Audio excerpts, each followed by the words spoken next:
Guys, welcome to my mini vlog. आज म बनाउँदैछु बाबुको लागि बोइल एग र बोइल अन्डाको ब्रेकफास्टै खान्छ कि नै रेड सी म्यास गर्ने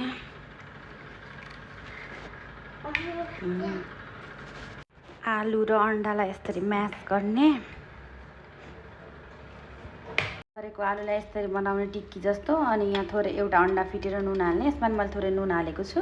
एउटा प्यान लिने, त्यसमा थोरै घिउ हाल्ने अनि यो टिक्की जस्तो बनाएकोलाई यहाँ अन्डामा डिप गर्ने।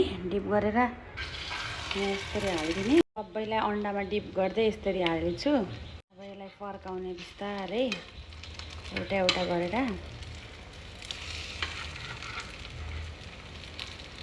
सबैलाई मैले फर्काइसकेको छु। यसलाई अब 2-3 मिनट पकाउने अनि यो रेडी हुन्छ। ल खाऊ। यता हेर मम्मीलाई। वाउ, यम्मी छ।